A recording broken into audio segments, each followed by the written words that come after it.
Shut that door. Sharp picture, okay?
nó dùng đó nó nói cho sao thì mà chỉ gì cho nó chia nó tàu của thay cũng tới luôn nó trộn bể tàu yêu của tôi thay ít rồi mà tới đó đủ lớp lông xo tàu chỉ nó nên chỉ sẽ bắt cái tàu mà dùng chỉ dùng luôn cho bây giờ nó sao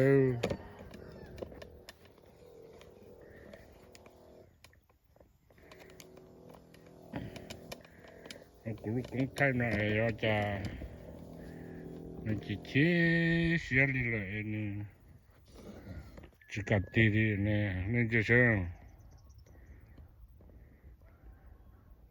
tao bắt cái mà dùng ta cho đi trộn đi đi nó nhìn nó là cái sự này sẽ tao cũng tôi thay ở tôi thay rồi để giờ lúc chỉ liền năng cái gì rồi giờ năng cái plong nữa chỉ tao ít liền run rang gỗ xem nhìn nó này sẽ nó bố bé bé của một tổ chức cái nó bé của một chợ tế bé rồi này sao nè chỉ giờ còn này của chú là của một chú là gì số để cần gõ bố bé còn nó bé mà chơi giờ đi dùng để bé tôi nâng đi thế tôi跑bé看起来嘛是可能别人就要熬补牙的对的，他长得那个，我好带进那就宝贝好，我用的一张面东省人都那这是蛮的那要给快点找好多别屋呢，宝贝。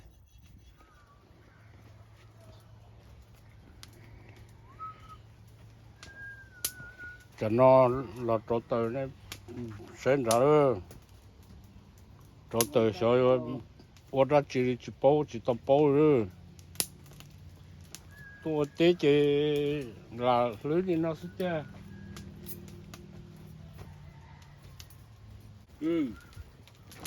như sư cho nó anh một tế rồi nó mà hai mươi sáu rồi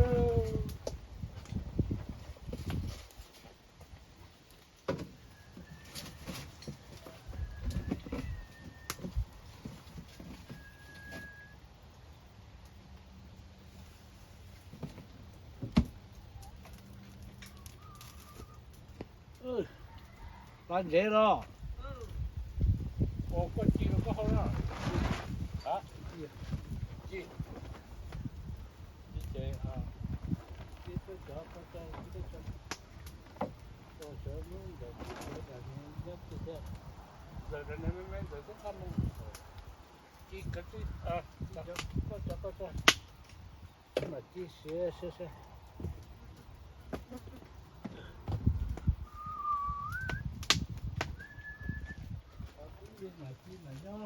dạ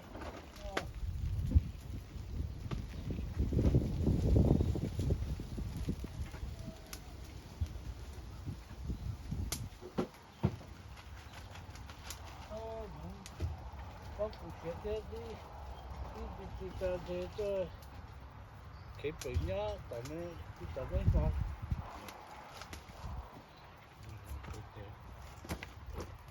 còn nó rốt bây giờ trong phút thế gì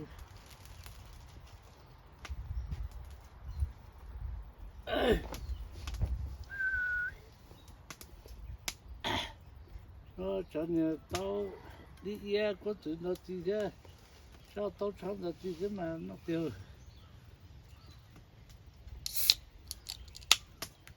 nó là tới về là cho xí là chỉ cho nè cho được cho nè cho những cái nữa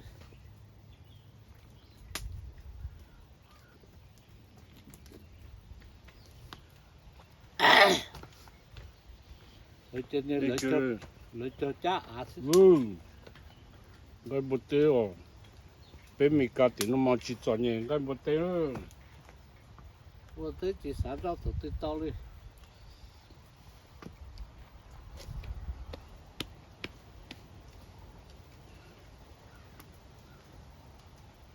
现在不对了。啊，哦，那你晓得，那你把家晓得搞的是，这个叫个考个叫个鸡打草，这姑娘。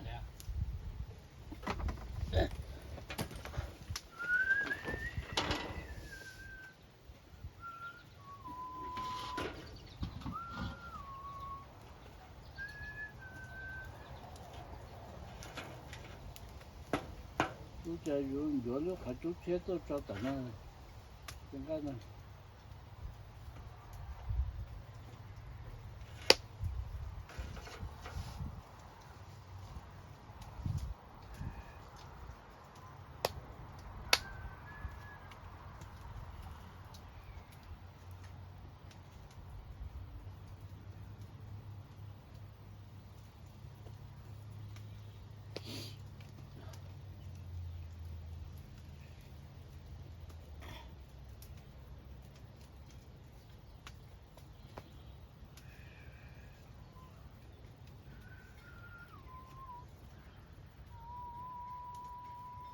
种大河。正在这个，他我说这几姑娘这些，种大河到边。讲到古大个多，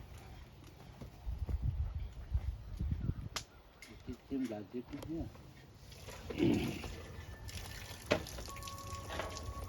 你知道，cho nó mà chỉ yang cái bột tế rồi, cho nó mà yang cái bột phà nữa, mà mất chỉ nó.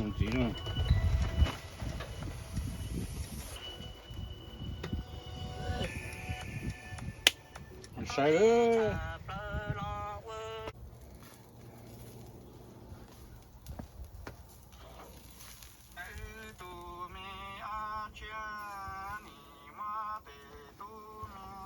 Nữ,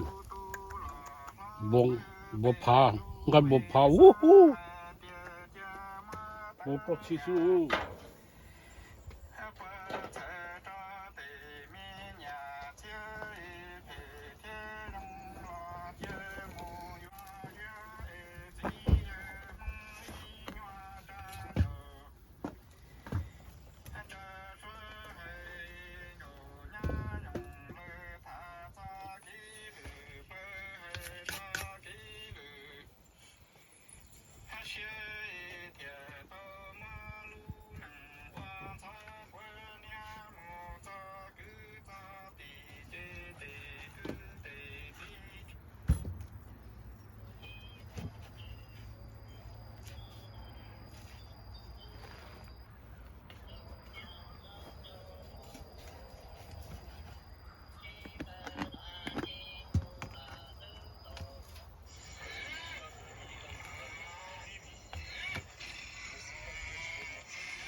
cái tích chi có gì thế rồi?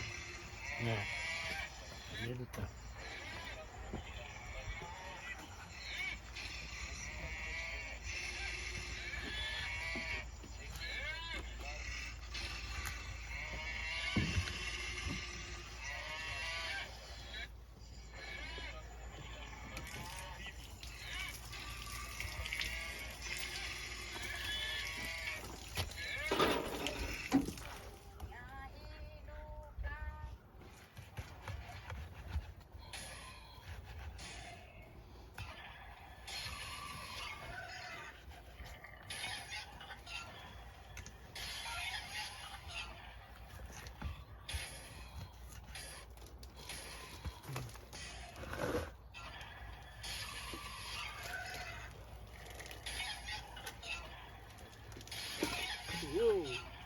Ừ, chỉ tốn một kiểu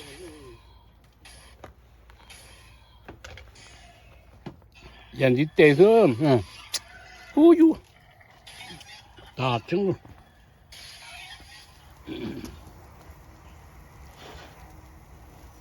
Đi xe đâu, bố cho xin lô xe yo. cái một té không? Nó một tê. Ừ.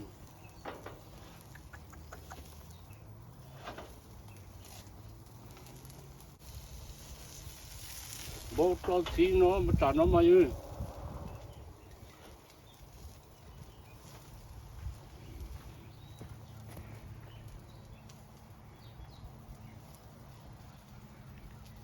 Trả nó mà nó lên từ hai lù chỉ sát tìm nó là hai lù đi cho nó nè. Tôi cho cô tốt đó thế chứ chỉ nên nó luôn.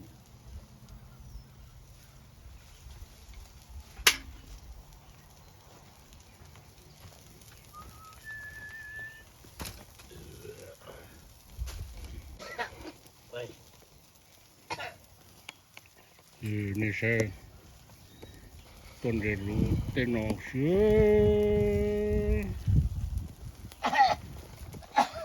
nó tên nó tê bể tên nó bé còn nói về bên cổ cán đồng cổ xưa bên cổ cán đồng cổ xưa là chính cái nó cổ xưa chả nó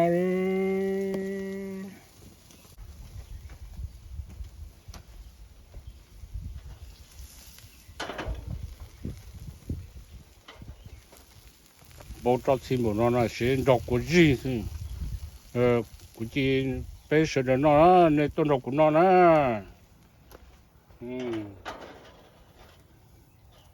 cái chả mình cả nói nó cái bột té rồi nó cái mẹ chỉ sao rồi đó tao tao làm món tao á nó chỉ có cứ tao chọn xe cho có gì làm tiền nó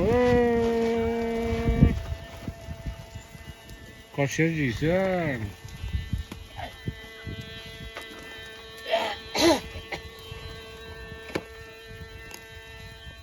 ừ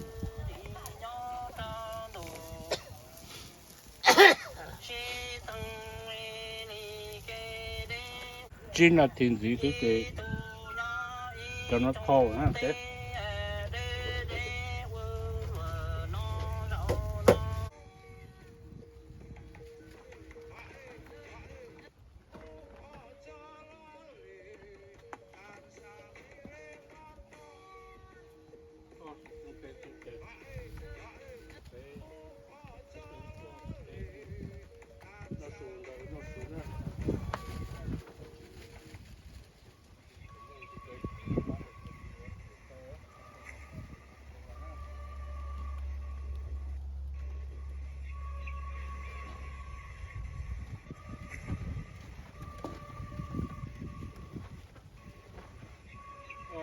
cái bao giờ chỉ trong có cái nó cùng đội nó từ lên làm thì nó hay nhiều cho nên thì còn thì liền thì cái gì thì cái thì cái cần thì chúng ta thì nó được cái được cái nó có thể làm được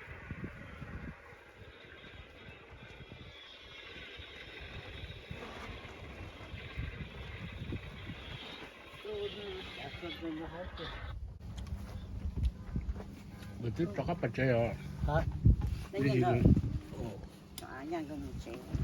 thì mà nó muốn nó ra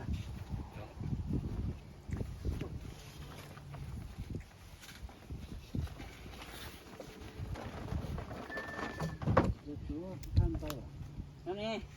Chúng nó có gì chứ đi. Chế cái này có món này ôn. ta cho có yêu chơi chơi thì yêu chơi thế để chơi Tao tiền cũng chơi lo ôn tới hết cha chứ.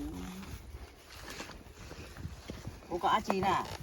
Chứ món không? mắm rồi nó nó mắm rồi đi cái bột té chi Nó có nó đi. nó đập bên nó Thấy đi nó.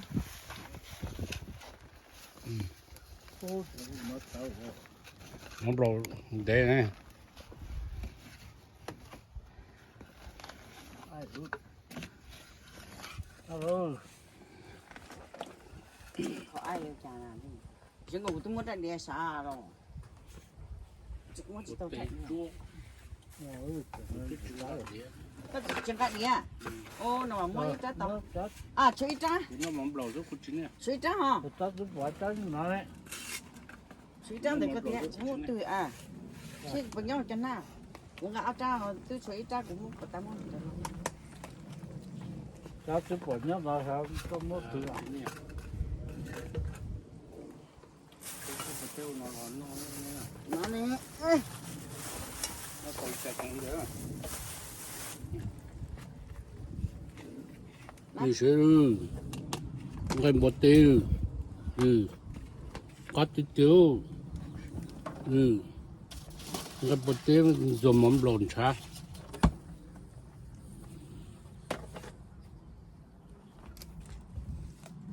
nhanh nhanh người tôi chỉ mua tới người là tôi chỉ tới một cái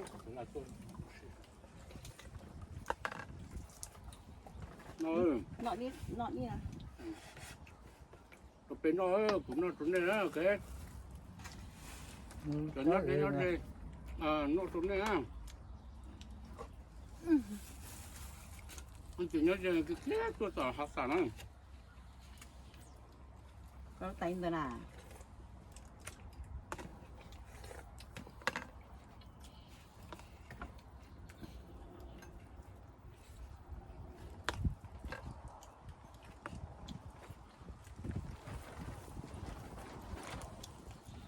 ở tù nhưng mà đi tay nó mà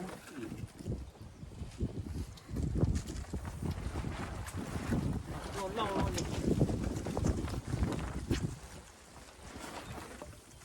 ở tù mua mắm lồn sao mua mắm lồn đâu chứ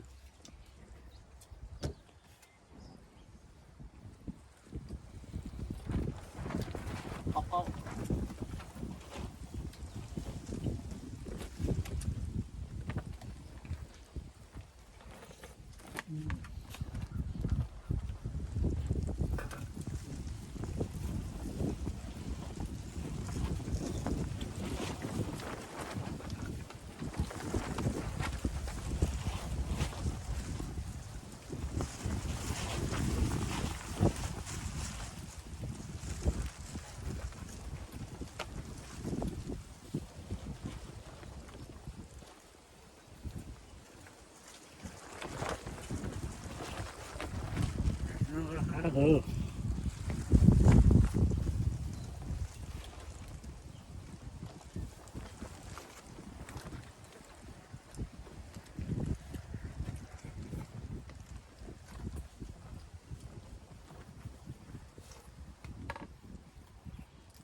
gần đó nó thấy rồi tao rồi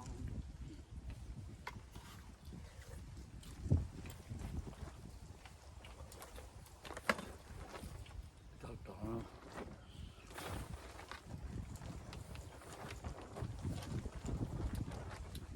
đấy cho rồi là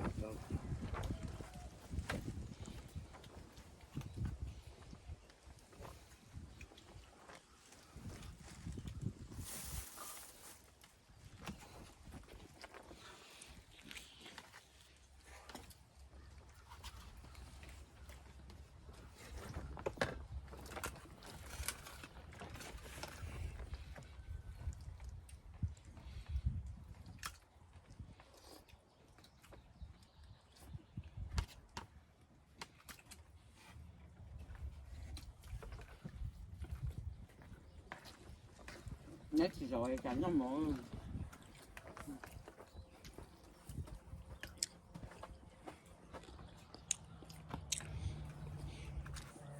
นี่ปอนั้นนี่ปอเต้อันอัดกันตอน做理只在有的了，那干怎么呢？要做怎样干？该几种干？我几种样干哈？那，你บอกนั่นเลย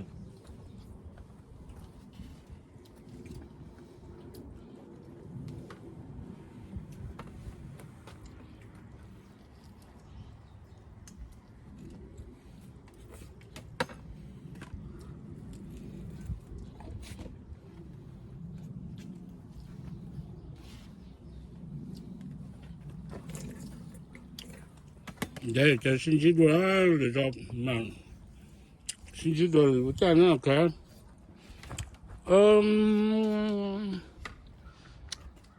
到那边上，我见到早的那